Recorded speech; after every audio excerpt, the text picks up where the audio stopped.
Right, talking at the tiller time.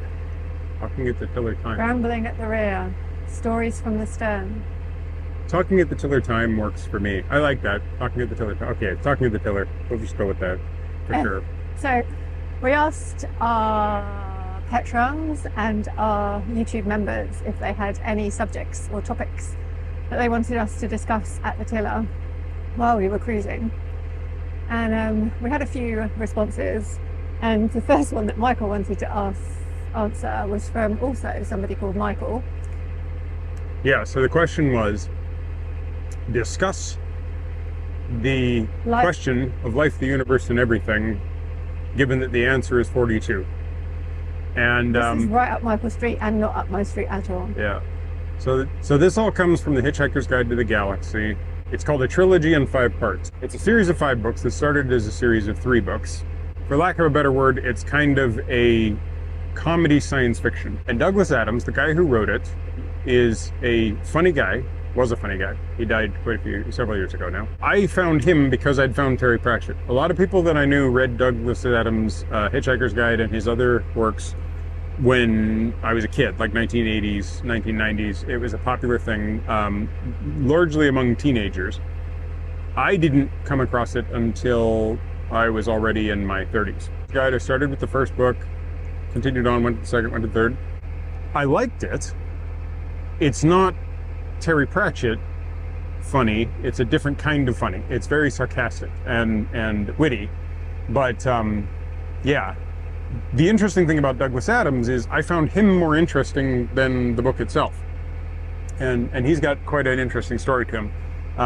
And part of that story is that he didn't really like his book series very much. He wrote it and became very popular, but then was sort of stuck in a loop of having to keep adding stuff to the Hitchhiker's Guide when he, unlike Terry Pratchett, that words just sort of flowed out of, right? And he could write multiple books in a year. For Douglas Adams, like me, writing was actually really hard. That's part of the reason why I like him, is he's obviously funny, he's obviously witty, he's got a slightly different sense of humor than me, but he also struggles with having this sensation of difficulty with writing, and his career got pigeonholed because he made this one book, well, series of books.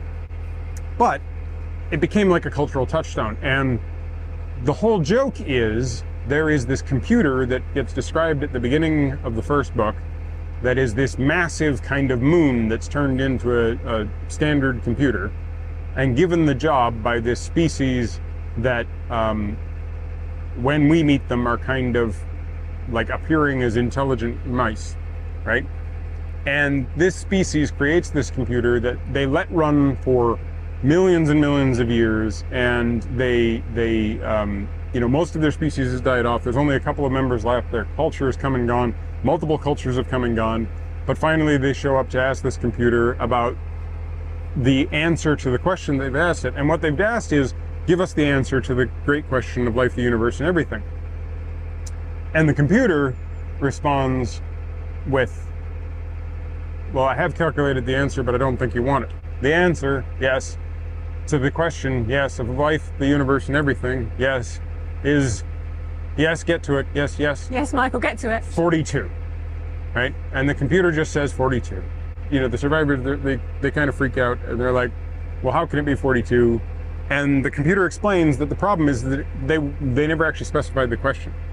They asked it to come up with the answer to this great question, but they didn't actually say the question, and it doesn't know the question. It's just calculated the answer, and the answer is 42. What that species ends up doing and being instructed by the computer to do is build a much bigger computer that actually has to be created as a planet with every living thing on it, and all of the living things on it will ultimately be the computer that calculates the question, the answer to which is 42. Right. In the book, that's the sort of whole kind of originating plot is that Arthur Dent is waiting up for breakfast. He's got his towel, he's had his tea, and his friend Ford Prefect shows up and basically tells him he's an alien and says, we've got to get on this spaceship and get out of here. Because this computer that is the Earth has been running and running and running, and it's just about ready to get its calculations finished when this group of intergalactic bureaucrats called the Vogon Constructor Fleet show up to put in this bypass, and nobody just happens to have told the Earthlings, so the Earthlings haven't gotten out of the way. but the Vogons need to destroy the Earth to make way for this intergalactic bypass. And the Vogons are very bureaucratic and have terrible poetry, so they destroy the Earth, leaving the only human being left being Arthur Dent. And there's these two mice, but the mice aren't actually humans. We find out that the mice are the two surviving members of that species, one of which is named Slarty Bartfast. It gets complicated, clearly. Ford and Arthur get access to this ship that has this drive that, unlike, you know, like a faster than light driver or a rocket engine or whatever, what this thing does is it turns on and then it runs through all the possibilities and then it turns off. Right. And so the idea is you turn this thing on and you don't move anywhere, you just shift through all of the possible universes until you find yourself in the place where you want to be, and there's a probability that you show up in the right place. What this thing does is it kind of scrambles the universe every time it gets used. And the first thing that they use to sort of explain this is they're trying to escape, they run this drive, the ship disappears from the situation that it's in. In the movie, they do a pretty good job of showing what this looks like, because like they go through a section of being a cartoon, and then they go through a section of being like all made up of yarn, and then they pop into another one where one person's foot is on their head and all, you know, and then bang, they're back in kind of reality, but they're above this planet that is the planet of the species that has the answer to the question, right? The ship appears, but then this is Douglas Adams and his way of doing a joke, and he's got a thing for a long joke. The ship appears, and then immediately beside the ship appears a whale and a bowl of petunias. And they go flinging past the spaceship, and they're watching the whale and the bowl of petunias. And Douglas jumps inside the head of the whale and starts giving you this, like, you know, what's the whale thinking? What was going through the whale's mind? And the whale was like, oh, I feel this interesting thing around me. I think I'll call it the wind. Oh, and it's blowing past this thing that's at what I think I'll call the rear of me, and it feels interesting. I've got these, I think I'll call them flippers, and I've got a tail. Okay, I like this thing. And it's like, oh, that bowl of petunias is really nice. I don't know why I called it a bowl of petunias, but I think that's what I should call it. And then it sees the planet down below, and it's like, oh, this looks really nice. I wonder if it'll be my friend. So ultimately, the last thing that goes through the mind of the whale is the planet, right? But then Douglas switches to the bowl of petunias, and the last thing that goes through the mind of the bowl of petunias is, oh, not again. And this is the setup to this joke that takes 5 books to get through, right? So it's not easy to explain, but fundamentally what happens is Arthur Dent keeps moving through these different realities. He goes to kind of the beginning of the universe, he goes to the end of the universe, he gets to go to this little cafe at the end of the universe where there's a cow that tries to feed itself to him, like that walks up and is like, which part of me would you like to eat? Like, they've just evolved like a cow that wants to be eaten, you know, like it's a very bizarre story. And at one point, Arthur finds himself on this other planet. He's confronted by this really large, horrifying kind of bat-like thing that calls itself Agregard. And it shows up trying to kill him and instantly says, you know, I'm getting vengeance because of all the times you've killed me. And Arthur's just like, well, what are you talking? I've never heard of you. I don't know what you're talking about. And Agregard realizes that, oh, wait, I met you too early. Agregard is this soul that keeps popping and being resurrected into different people and different objects and different things. And every time he pops into existence, he'll go through existence trying to get to the point where he like figures out the universe and all that sort of stuff. He's trying to get wiser. He's trying to be a good person, all that sort of thing. But each time, Arthur Dent will pop up and somehow kill him. One time, he was a bowl of petunias watching Arthur Dent shoot past in a spaceship, right? Another time he was this sort of sentient mattress thing and Arthur Dent landed on him and he wants to destroy him. He's tried to evolve himself to be this thing that can end this mass murdering maniac that has killed this one soul over and over again, but he's run into the guy at the wrong moment. So Agregard is so frustrated, I can't remember exactly what happens, but basically Arthur ends up killing Agregard again. And then as Agregard is dying, he basically says, you have to get to the point where you've met Stavro Mueller Beta. And so Arthur realizes about the middle of the second book that Arthur can't die until Arthur meets and kills Stavro Mueller Beta. So basically he's immortal.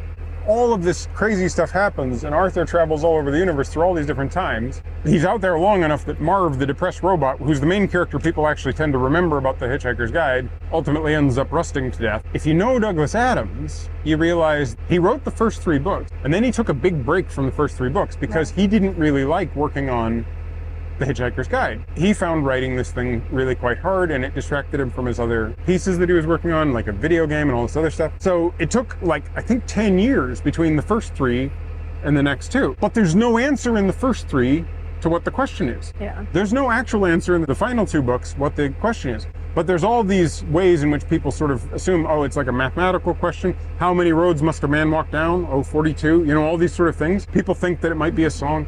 And the funny thing is that over the years, he was asked about it over and over, and he got annoyed. And he would do these interviews, and he'd be like, it was just a number I pulled out of, like, random, right? But here's the thing. Douglas Adams finishes the 2 books. He dies a few years later. I come across the book partway through life, and Wikipedia exists. And I go on Wikipedia at one point, early on, and I make a change on the page that exists for the question of life, the universe, and everything, and I add my answer into it, explaining my reasoning. What I found out is that on Wikipedia, there's all these pages that are sort of protected, and there's somebody who's an editor there, and there's like a group of people who are like the de facto editors, and they'll have rules that they've figured out, and they'll just revert or delete any change you make. So what happens when I go back the next day is that my change has been deleted with this message of no new answers are allowed, right? And then about 10 minutes later, it got reverted again by the same person saying, actually, that's pretty good. When I last checked about 6 months ago, there was still little remnants of my answer there. So you know the answer? Well, I know the question. Oh, yeah. Right? The answer I already knew, that's 42. Yeah, sorry, right? Not paying attention. But there's all these people who don't know the question, and there's all these people who have all these theories, and I was always dissatisfied with them, because for somebody that was the kind of author that would have the creator of the universe apologizing with these great big fiery letters, and who did these jokes that would be started in the first book and then end in the third, and he liked to do these kind of twisted things. All of that stuff didn't seem like his kind of thing. So after I read a bit of a biography of him and understood just how much stress and difficulty he had with Hitchhiker's Guide, and then read the fact that in the final book, what happens is Arthur Dent is in a cab.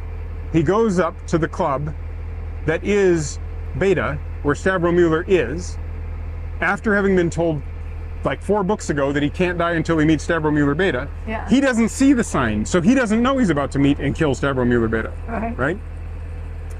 But he comes running up in the cab, and as the cab runs up, the very last thing that Arthur says is that one over there, number 42. Right. Leaps out, goes inside, knocks Stavro Mueller off, gets Stavro Mueller killed, inside Beta, and the entire universe, and all possible universes, and therefore the entire Hitchhiker's Guide to the Galaxy universe, metaverse, whatever you want to call it, comes to an end. Yeah. So the question of life, the universe, and everything, the answer for which is 42, is where does it all end? Yeah. That's it. It's just, that was Douglas Adams going, when can I finish this thing? Where does it all end? How can I make this, how can I wrap this up? 42. He'd written 42, he probably did just pull it out of the air, right? Or he rolled some dice or whatever, he came up with 42, he liked it as a number. It's a, you know, it's got interesting properties as a number, but the question of life, the universe, and everything is, where does it all end? I love it. I think it's hilarious. So it's a good book. It's just not for everybody. If you made it to the end, well done. Yeah, that's where it all ends. 42. So is this 42 now? Yeah, 42. 42 of this video. 42, 40-second video, 40-second moment. Prepare for the hitchhikers